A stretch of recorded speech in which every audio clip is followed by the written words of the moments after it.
बिस्मिल्लाहिर्रहमानिर्रहीम अस्सलामु अलैकुम वरहमतुल्लाहि वबरकातुहू अल्लाहुम्मा सल्लि अला मुहम्मद व आलि मुहम्मद। ये आप बिलाल किचन पॉइंट देख रहे हैं। बिलाल किचन पॉइंट की तरफ से मैं आज आपको बीफ की बहुत ही ज़बरदस्त किस्म की कढ़ाई बनाने का तरीका बताने लगा हूँ। और मछली का गोश्त लिया है, बीफ का बहुत ज़बरदस्त किस्म का गोश्त है। यहाँ पे ये देखें, मैंने 1 किलो मछली का गोश्त ले लिए। ये इस तरह इन पीसों में इसी तरह ये कटवा लेना है सारा आपने। ठीक हो गया। ये मैंने गोल बोटी तकरीबन हड्डी से बहुत ही कम हड्डी में है ये। उसके बाद ये मैं पहले चिकन की रेसिपी दे चुका हूँ आपको, कढ़ाई की मटन की भी दे चुका हूँ। ये मैं आज आपको बीफ की कढ़ाई की देने लगा हूँ। बाकी लमाज़मात ये आप सारे देख लें, जितने भी ये मैंने चीज़ें रखी हैं। मैं साथ साथ आपको वज़न बताता रहूँगा इसका, और साथ साथ इसको डालता रहूँगा। और मेरी वीडियो को शुरू से आखिर तक देखा करें, सब चीज़ों का पता चल जाएगा। फिर आपका खाना बहुत टेस्टी और मज़ेदार बनेगा। मैं अब आपको बनाने का तरीका बताता हूँ। बिस्मिल्लाहिर्रहमानिर्रहीम। यहाँ पे मैंने कुकर ले लिया है, क्योंकि ये बीफ का गोश्त थोड़ा सा सख्त होता है मटन से, इसलिए ये कुकर में गलाने लगा हूँ। इसको कुकर में भी तकरीबन 20 से 25 मिनट लगते हैं गलने में। ठीक है। यहाँ पे मैंने ये देखें कुकर ले लिया है। कुकर में अब मैं सबसे पहले मैं पानी डालने लगा हूँ। ये तकरीबन ये आधा लीटर पानी है। इसमें पानी ज़्यादा नहीं डालना, कम पानी में इसको गलाना है। ज़्यादा पानी में ये इसका जायका ख़त्म हो जाता है। जो इसकी आँच है वो दरमियानी रखनी है। चूल्हा मैंने नीचे जला दिया इसमें। इसके बाद इसमें जो मैं ये लहसुन, 1 गुच्छा लहसुन का तकरीबन 1.5 इंच का पीस जो है ना अदरक का था, वो मैंने ग्राइंड कर लिया है। ये मैंने ये इसमें पानी में डाल दिया मैंने। ये अच्छे तरीके से इसमें मिक्स हो जाएगा। ये देखें, ये इसको हमने मिक्स कर लिया। और इसमें साथ ही मैं नमक डालने लगा हूँ। 1 टीस्पून मैं इसमें नमक डाल रहा हूँ।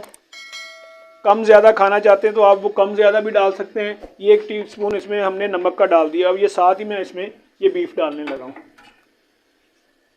बीफ को अच्छी तरह मिक्स कर दें इसमें। ये देख, ये मिक्स हो गया हमारा।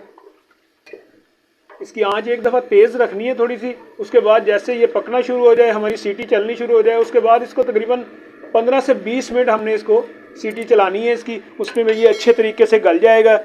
और ये साथ ही मैं इसमें ये प्याज, मैंने 3 अदद प्याज बड़े साइज़ के ले लिए थे, वो बारीक काट लिए मैंने। ये इसमें प्याज डाल दिया। ग्रेवी ज़्यादा वाला है, आप कम बनाना चाहते हैं ग्रेवी तो इसमें 1 ही प्याज डलेगा। और ये 2 बड़े साइज़ के मैंने टमाटर ले लिए थे। ये देखें, ये भी बारीक चॉप कर लिए हैं। हमने ग्रेवी ज़्यादा बना ली है, इसलिए मैं सामान इसमें थोड़ा सा चीज़ें ज़्यादा डाल रहा हूँ। ठीक है। ये अच्छे तरीके से ये देखें, इसको अब मिक्स कर देना है। और इसमें कोई चीज़ ऐसी नहीं डालनी, बस इसको अब हम बंद करेंगे। बंद करने के बाद जब सीटी चलेगी 15-20 मिनट के लिए हम इसको छोड़ देंगे। उसमें हमारा गोश्त गल जाएगा। उसके बाद मैं आपको फिर दिखाता हूँ। बिस्मिल्लाहिर्रहमानिर्रहीम। ये तकरीबन 15 मिनट के बाद मैंने कुकर खोल लिया है। ये देखें, यहाँ पे हमारा गोश्त बेहतरीन किस्म का गल गया है। ये देखें, हाथ से टूटना शुरू हो गया ये। अब मैं इसकी बुनाई करूँगा, फिर मैं साथ साथ आपको बताता रहूँगा अभी कौन कौन सी चीज़ डालनी है। अब मैं इसको खुले बर्तन में कढ़ाई में डालने लगा हूँ, फिर इसको मैं बुनाई करता हूँ उसके बाद। बिस्मिल्लाहिर्रहमानिर्रहीम। ये देखिए, मैंने खुले बर्तन में ये कढ़ाई में डाल दिया है। अब इसका जो ना आँच है ना, वो तकरीबन दरमियानी रखनी, ना ज़्यादा तेज़ हो ना ज़्यादा हल्की हो, दरमियानी आंच पे हमने इसको। ये देखें, अभी इसमें पानी भी है, हमारा प्याज भी इसमें अभी अच्छे तरीके से मिक्स नहीं हुआ। इसमें हम डालेंगे तकरीबन 10 से 12 अदद हरी मिर्चें या बारीक कटी हुई। ये पहले से ही डाल देनी है इसमें, क्योंकि ये फिर अच्छे तरीके से इसमें गल भी जाएंगी और इसका जो जायका है वो गोश्त में आना शुरू हो जाएगा। ठीक है। अदरक लहसुन हमने पहले से ही डाल दिया इसमें। और ये हमने रेड वाली कढ़ाई बनानी है, वाइट कढ़ाई नहीं बनानी। अब इसमें मैं तकरीबन 1.5 टीस्पून जो है मैं वो मिर्चों का डालने लगा हूँ। वो मैंने घर की जो हमारी दड़ा मिर्च है वो मैं इसमें मिक्स करने लगा हूँ। ये 1.5 टीस्पून हमने, ये ज़रा स्पाइसी थोड़ा सा बनाना है, इसलिए मैं इसमें ये 1.5 टीस्पून मिर्च की डाल दी है मैंने। अब इसको हम भुनाई करेंगे तकरीबन 10 से 15 मिनट। जब तक ये खुश्क नहीं हो जाता उस वक्त हमने इसको भुनाई करते रहना है। उसके बाद फिर इसमें ऑयल डालेंगे हम। बिस्मिल्लाहिर्रहमानिर्रहीम। 5 से 6 मिनट मुझे गुजर चुके हैं इसको भुनाई करते हुए। ये हमारा पानी इसमें बिल्कुल खुश्क हो गया है। ये हमारी ग्रेवी तैयार हो गई है। अब मैं इसमें ऑयल डालने लगा हूँ। मैं 200 ग्राम इसमें ऑयल, ज़रा ज़्यादा डलेगा। ये 200 ग्राम मैं ऑयल डाल रहा हूँ इसमें। ये मैंने इसमें ऑयल डाला है 200 ग्राम। और इसका जो वज़न बनता है ये पाइया से थोड़ा सा कम है। ठीक हो गया। 50 ग्राम कम होता है ये पाइया से। ठीक। अब ये देखें, हमारा ये ऑयल इसमें ज़्यादा नज़र आ रहा है। ये जितना ज़्यादा ऑयल होगा उतना ज़्यादा ये टेस्टी हमारा खाना तैयार होगा। अब मैं इसमें दही डालने लगा हूँ। ये 500 ग्राम दही है और इसका वज़न बनता है आधा किलो। ये आधा किलो, इसमें 1 किलो हमने गोश्त में आधा किलो दही डालनी है। ये मैंने दही डाल दी है इसमें। अब दही में इसको अच्छे तरीके से बुनाई करना है। ये हमारा बुनाई होना शुरू हो गया है। ये देखें, अब इसको अच्छे तरीके से बुनाई करना है कि दही नज़र ना आए इसमें।